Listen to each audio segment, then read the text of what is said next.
KaraokeBooks. The Odyssey. Written by Homer. Translated by Samuel Butler. Book 10. Aeolus, the Laestrygones, Circe. Thence we went on to the Aeolian island where lives Aeolus son of Hippotas, dear to the immortal gods. It is an island that floats, as it were, upon the sea, iron-bound with a wall that girds it. Now, Aeolus has 6 daughters and 6 lusty sons, so he made the sons marry the daughters, and they all live with their dear father and mother, feasting and enjoying every conceivable kind of luxury.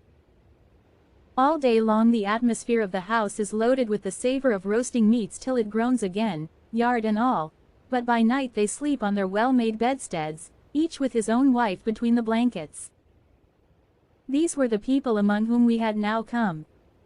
Aeolus entertained me for a whole month, asking me questions all the time about Troy, the Argive fleet, and the return of the Achaeans. I told him exactly how everything had happened, and when I said I must go, and asked him to further me on my way, he made no sort of difficulty, but set about doing so at once. Moreover, he flayed me a prime ox hide to hold the ways of the roaring winds, which he shut up in the hide as in a sack, for Jove had made him captain over the winds, and he could stir or still each one of them according to his own pleasure. He put the sack in the ship and bound the mouth so tightly with a silver thread that not even a breath of a side wind could blow from any quarter. The west wind, which was fair for us, did he alone let blow as it chose, but it all came to nothing, for we were lost through our own folly. 9 days and 9 nights did we sail, and on the 10th day our native land showed on the horizon. We got so close in that we could see the stubble fires burning, and I, being then dead beat, fell into a light sleep, for I had never let the rudder out of my own hands, that we might get home the faster. On this the men fell to talking among themselves, and said I was bringing back gold and silver in the sack that Aeolus had given me. Bless my heart, would one turn to his neighbor, saying, how this man gets honored and makes friends to whatever city or country he may go. See what fine prizes he is taking home from Troy, while we, who have traveled just as far as he has, come back with hands as empty as we set out with, and now Aeolus has given him ever so much more. Quick, let us see what it all is, and how much gold and silver there is in the sack he gave him. Thus they talked and evil counsels prevailed. They loosed the sack, whereupon the wind flew howling forth and raised a storm that carried us weeping out to sea and away from our own country.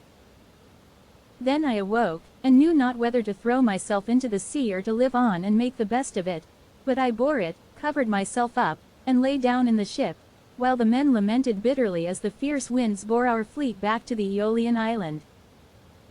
When we reached it we went ashore to take in water, and dined hard by the ships.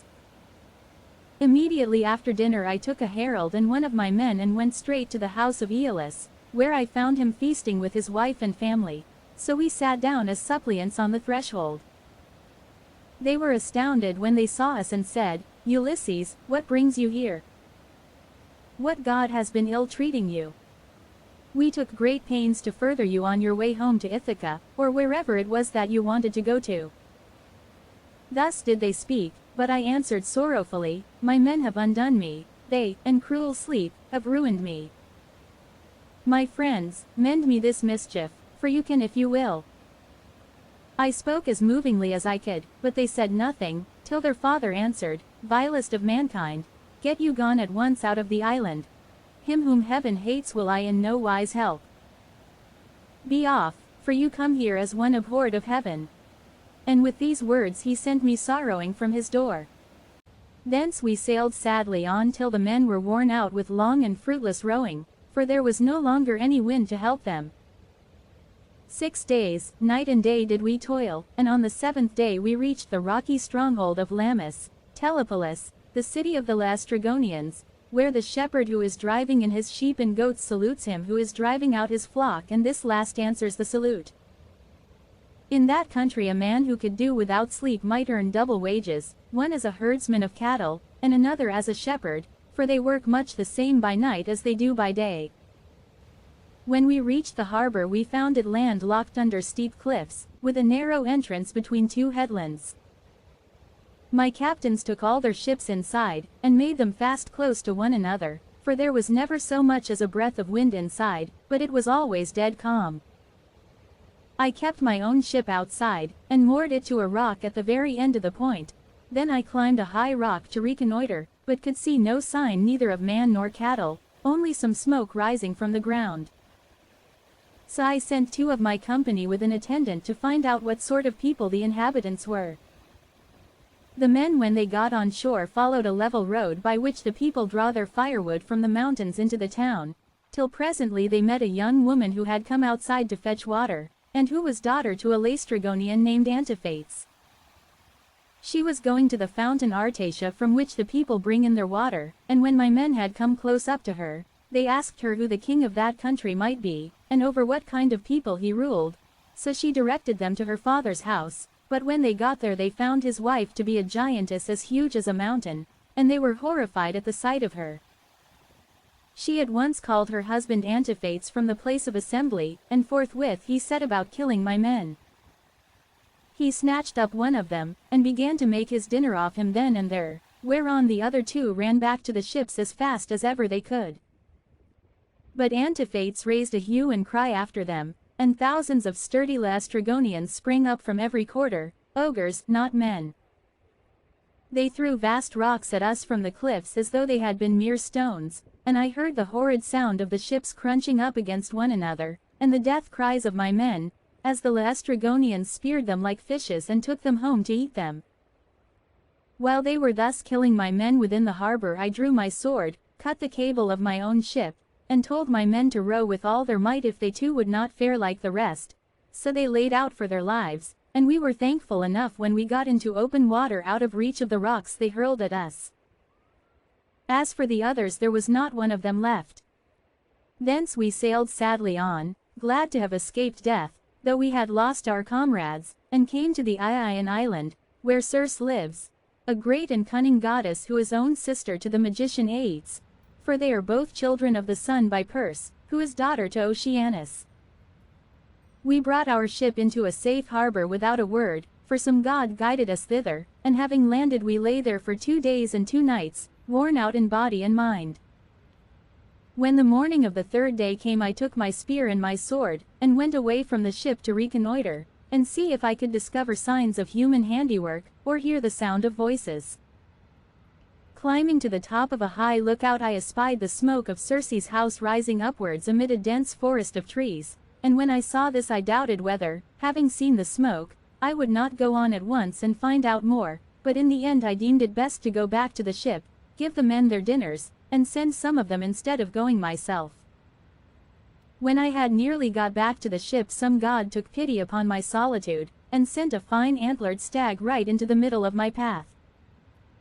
He was coming down his pasture in the forest to drink of the river, for the heat of the sun drove him, and as he passed I struck him in the middle of the back. The bronze point of the spear went clean through him, and he lay groaning in the dust until the life went out of him. Then I set my foot upon him, drew my spear from the wound, and laid it down. I also gathered rough grass and rushes and twisted them into a fathom or so of good stout rope, with which I bound the 4 feet of the noble creature together.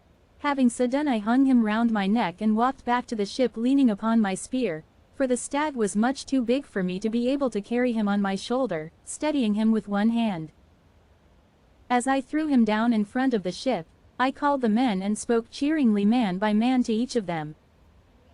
"Look here, my friends," said I, "we are not going to die so much before our time after all, and at any rate we will not starve so long as we have got something to eat and drink on board." On this they uncovered their heads upon the seashore and admired the stag, for he was indeed a splendid fellow. Then, when they had feasted their eyes upon him sufficiently, they washed their hands and began to cook him for dinner. Thus through the livelong day to the going down of the sun we stayed there eating and drinking our fill, but when the sun went down and it came on dark, we camped upon the seashore. When the child of morning, rosy-fingered dawn, appeared, I called a council and said, "My friends, we are in very great difficulties. Listen therefore to me.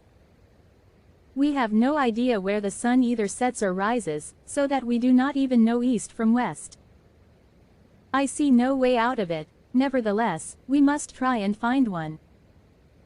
We are certainly on an island, for I went as high as I could this morning, and saw the sea reaching all round it to the horizon. It lies low, but towards the middle I saw smoke rising from out of a thick forest of trees. Their hearts sank as they heard me, for they remembered how they had been treated by the Laestrygonian Antiphates, and by the savage ogre Polyphemus. They wept bitterly in their dismay, but there was nothing to be got by crying, so I divided them into 2 companies and set a captain over each. I gave one company to Eurylochus, while I took command of the other myself. Then we cast lots in a helmet, and the lot fell upon Eurylochus, so he set out with his 22 men, and they wept, as also did we who were left behind. When they reached Circe's house they found it built of cut stones, on a site that could be seen from far, in the middle of the forest. There were wild mountain wolves and lions prowling all round it, poor bewitched creatures whom she had tamed by her enchantments and drugged into subjection.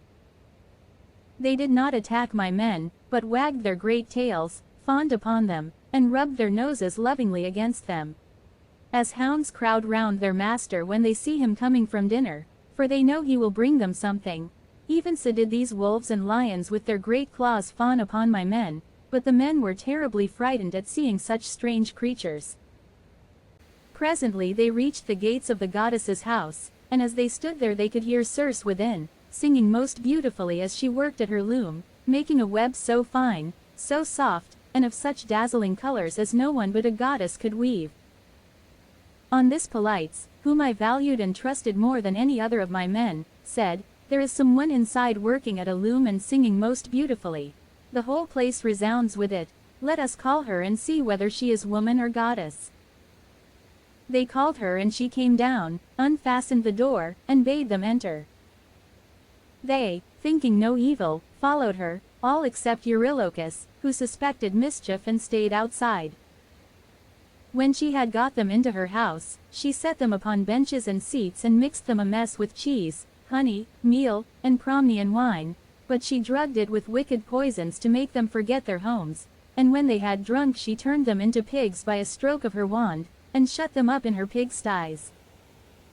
They were like pigs, head, hair, and all, and they grunted just as pigs do. But their senses were the same as before, and they remembered everything. Thus then were they shut up squealing, and Circe threw them some acorns and beech masts such as pigs eat, but Eurylochus hurried back to tell me about the sad fate of our comrades. He was so overcome with dismay that though he tried to speak he could find no words to do so, his eyes filled with tears and he could only sob and sigh, till at last we forced his story out of him, and he told us what had happened to the others. "We went," said he, "as you told us, through the forest, and in the middle of it there was a fine house built with cut stones in a place that could be seen from far. There we found a woman, or else she was a goddess, working at her loom and singing sweetly, so the men shouted to her and called her, whereon she at once came down, opened the door, and invited us in. The others did not suspect any mischief so they followed her into the house, but I stayed where I was, for I thought there might be some treachery. From that moment I saw them no more, for not one of them ever came out, though I sat a long time watching for them. Then I took my sword of bronze and slung it over my shoulders. I also took my bow, and told Eurylochus to come back with me and show me the way. But he laid hold of me with both his hands and spoke piteously, saying, "Sir, do not force me to go with you, but let me stay here, for I know you will not bring one of them back with you, nor even return alive yourself. Let us rather see if we cannot escape at any rate with the few that are left us, for we may still save our lives." "Stay where you are, then," answered I, "eating and drinking at the ship, but I must go, for I am most urgently bound to do so." With this I left the ship and went up inland. When I got through the charmed grove, and was near the great house of the enchantress Circe, I met Mercury with his golden wand, disguised as a young man in the heyday of his youth and beauty with the down just coming upon his face. He came up to me and took my hand within his own, saying, "My poor unhappy man, whither are you going over this mountain top, alone and without knowing the way? Your men are shut up in Circe's pigsties, like so many wild boars in their lairs." You surely do not fancy that you can set them free? I can tell you that you will never get back and will have to stay there with the rest of them. But never mind, I will protect you and get you out of your difficulty. Take this herb, which is one of great virtue, and keep it about you when you go to Circe's house. It will be a talisman to you against every kind of mischief. And I will tell you of all the wicked witchcraft that Circe will try to practice upon you. She will mix a mess for you to drink, and she will drug the meal with which she makes it, but she will not be able to charm you, for the virtue of the herb that I shall give you will prevent her spells from working. I will tell you all about it. When Circe strikes you with her wand, draw your sword and spring upon her as though you were going to kill her. She will then be frightened, and will desire you to go to bed with her. On this you must not point-blank refuse her, for you want her to set your companions free, and to take good care also of yourself, but you must make her swear solemnly by all the blessed gods that she will plot no further mischief against you, or else when she has got you naked she will unman you and make you fit for nothing. As he spoke he pulled the herb out of the ground and showed me what it was like. The root was black, while the flower was as white as milk. The gods call it moly, and mortal men cannot uproot it, but the gods can do whatever they like. Then Mercury went back to high Olympus passing over the wooded island, but I fared onward to the house of Circe, and my heart was clouded with care as I walked along. When I got to the gates I stood there and called the goddess, and as soon as she heard me she came down, opened the door, and asked me to come in, so I followed her, much troubled in my mind. She set me on a richly decorated seat inlaid with silver, there was a footstool also under my feet, and she mixed a mess in a golden goblet for me to drink, but she drugged it, for she meant me mischief. When she had given it me, and I had drunk it without its charming me, she struck me with her wand. There now, she cried, be off to the pigsty, and make your lair with the rest of them. But I rushed at her with my sword drawn as though I would kill her, whereon she fell with a loud scream, clasped my knees, and spoke piteously, saying, Who and whence are you? From what place and people have you come? How can it be that my drugs have no power to charm you? Never yet was any man able to stand so much as a taste of the herb I gave you. You must be spell-proof. Surely you can be none other than the bold hero Ulysses, who Mercury always said would come here some day with his ship while on his way home from Troy. So be it then. Sheathe your sword and let us go to bed, that we may make friends and learn to trust each other. And I answered, Circe, how can you expect me to be friendly with you when you have just been turning all my men into pigs? And now that you have got me here myself, you mean me mischief when you ask me to go to bed with you, and will unman me and make me fit for nothing. I shall certainly not consent to go to bed with you unless you will first take your solemn oath to plot no further harm against me. So she swore at once as I had told her, and when she had completed her oath then I went to bed with her. Meanwhile her 4 servants, who are her housemaids, set about their work. They are the children of the groves and fountains, and of the holy waters that run down into the sea. One of them spread a fair purple cloth over a seat, and laid a carpet underneath it. Another brought tables of silver up to the seats, and set them with baskets of gold. A third mixed some sweet wine with water in a silver bowl and put golden cups upon the tables, while the 4th brought in water and set it to boil in a large cauldron over a good fire which she had lighted. When the water in the cauldron was boiling, she poured cold into it till it was just as I liked it, and then she set me in a bath and began washing me from the cauldron about the head and shoulders, to take the tire and stiffness out of my limbs. As soon as she had done washing me and anointing me with oil, she arrayed me in a good cloak and shirt and led me to a richly decorated seat inlaid with silver. There was a footstool also under my feet. A maid-servant then brought me water in a beautiful golden ewer and poured it into a silver basin for me to wash my hands, and she drew a clean table beside me. An upper servant brought me bread and offered me many things of what there was in the house, and then Circe bade me eat, but I would not, and sat without heeding what was before me, still moody and suspicious.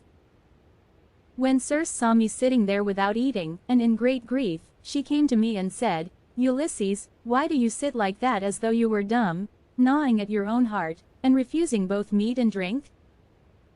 Is it that you are still suspicious? You ought not to be, for I have already sworn solemnly that I will not hurt you. And I said, Sirs, no man with any sense of what is right can think of either eating or drinking in your house until you have set his friends free and let him see them. If you want me to eat and drink, you must free my men and bring them to me that I may see them with my own eyes. When I had said this, she went straight through the court with her wand in her hand and opened the pigsty doors. My men came out like so many prime hogs and stood looking at her, but she went about among them and anointed each with a second drug, whereon the bristles that the bad drug had given them fell off, and they became men again, younger than they were before, and much taller and better looking. They knew me at once, seized me each of them by the hand, and wept for joy till the whole house was filled with the sound of their halloo-a-ballooing, and Circe herself was so sorry for them that she came up to me and said, Ulysses, noble son of Laertes, go back at once to the sea where you have left your ship, and first draw it onto the land. Then, hide all your ship's gear and property in some cave, and come back here with your men. I agreed to this, so I went back to the seashore, and found the men at the ship weeping and wailing most piteously. When they saw me, the silly blubbering fellows began frisking round me as calves break out and gambol round their mothers, when they see them coming home to be milked after they have been feeding all day, and the homestead resounds with their lowing. They seemed as glad to see me as though they had got back to their own rugged Ithaca, where they had been born and bred. Sir, said the affectionate creatures, we are as glad to see you back as though we had got safe home to Ithaca, but tell us all about the fate of our comrades. I spoke comfortingly to them and said, we must draw our ship onto the land, and hide the ship's gear with all our property in some cave. Then come with me all of you as fast as you can to Circe's house, where you will find your comrades eating and drinking in the midst of great abundance. On this the men would have come with me at once, but Eurylochus tried to hold them back and said, Alas, poor wretches that we are, what will become of us? Rush not on your ruin by going to the house of Circe, who will turn us all into pigs or wolves or lions, and we shall have to keep guard over her house. Remember how the Cyclops treated us when our comrades went inside his cave, and Ulysses with them. It was all through his sheer folly that those men lost their lives. When I heard him I was in two minds whether or no to draw the keen blade that hung by my sturdy thigh and cut his head off in spite of his being a near relation of my own.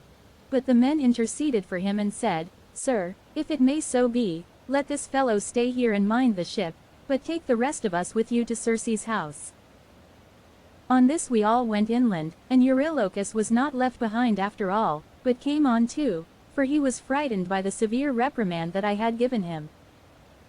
Meanwhile Circe had been seeing that the men who had been left behind were washed and anointed with olive oil.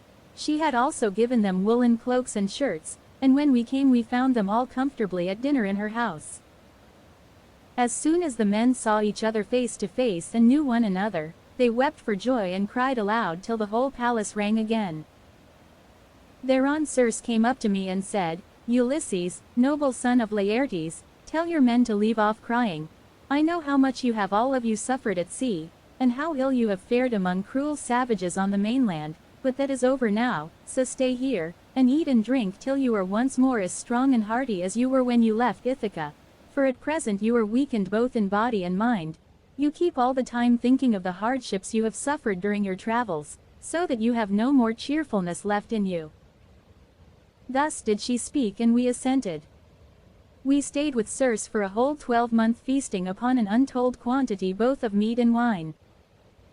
But when the year had passed in the waning of moons and the long days had come round, my men called me apart and said, Sir, it is time you began to think about going home, if so be you are to be spared to see your house and native country at all. Thus did they speak and I assented. Thereon through the livelong day to the going down of the sun we feasted our fill on meat and wine, but when the sun went down and it came on dark the men laid themselves down to sleep in the covered cloisters. I, however, after I had got into bed with Circe, besought her by her knees, and the goddess listened to what I had got to say. Circe, said I, please to keep the promise you made me about furthering me on my homeward voyage. I want to get back, and so do my men. They are always pestering me with their complaints as soon as ever your back is turned." And the goddess answered, "Ulysses, noble son of Laertes, you shall none of you stay here any longer if you do not want to. But there is another journey which you have got to take before you can sail homewards. You must go to the house of Hades and of dread Proserpine to consult the ghost of the blind Theban prophet Tiresias, whose reason is still unshaken. To him alone has Proserpine left his understanding even in death, but the other ghosts flit about aimlessly." I was dismayed when I heard this. I sat up in bed and wept, and would gladly have lived no longer to see the light of the sun, but presently when I was tired of weeping and tossing myself about, I said, "And who shall guide me upon this voyage? For the house of Hades is a port that no ship can reach." "You will want no guide," she answered. "Raise your mast, set your white sails, sit quite still, and the north wind will blow you there of itself. When your ship has traversed the waters of Oceanus, you will reach the fertile shore of Proserpine's country with its groves of tall poplars and willows that shed their fruit untimely. Here beach your ship upon the shore of Oceanus, and go straight on to the dark abode of Hades.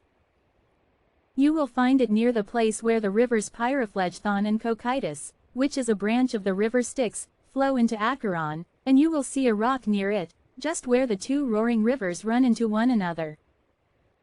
When you have reached this spot, as I now tell you, dig a trench a cubit or so in length, breadth, and depth, and pour into it as a drink offering to all the dead, first, honey mixed with milk, then wine, and in the third place water, sprinkling white barley meal over the whole. Moreover, you must offer many prayers to the poor feeble ghosts, and promise them that when you get back to Ithaca you will sacrifice a barren heifer to them, the best you have, and will load the pyre with good things. More particularly you must promise that Tiresias shall have a black sheep all to himself, the finest in all your flocks. When you shall have thus besought the ghosts with your prayers, offer them a ram and a black ewe, bending their heads towards Erebus, but yourself turn away from them as though you would make towards the river.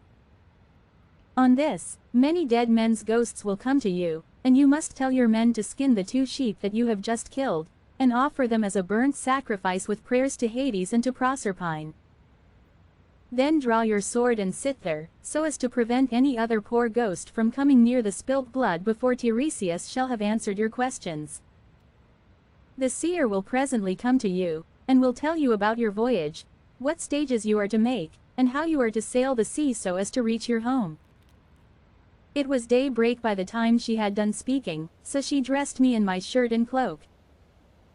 As for herself, she threw a beautiful light gossamer fabric over her shoulders, fastening it with a golden girdle round her waist, and she covered her head with a mantle. Then I went about among the men everywhere all over the house, and spoke kindly to each of them man by man. "You must not lie sleeping here any longer," said I to them, "we must be going, for Circe has told me all about it." And on this they did as I bade them. Even so, however, I did not get them away without misadventure. We had with us a certain youth named Elpenor, not very remarkable for sense or courage, who had got drunk and was lying on the house top away from the rest of the men, to sleep off his liquor in the cool. When he heard the noise of the men bustling about, he jumped up on a sudden and forgot all about coming down by the main staircase, so he tumbled right off the roof and broke his neck, and his soul went down to the house of Hades. When I had got the men together I said to them, "You think you are about to start home again, but Circe has explained to me that instead of this, we have got to go to the house of Hades and Proserpine to consult the ghost of the Theban prophet Tiresias." The men were broken-hearted as they heard me, and threw themselves on the ground groaning and tearing their hair, but they did not mend matters by crying. When we reached the seashore, weeping and lamenting our fate, Circe brought the ram and the ewe, and we made them fast hard by the ship. She passed through the midst of us without our knowing it, for who can see the comings and goings of a god, if the god does not wish to be seen? If you liked what you heard, please subscribe to the channel.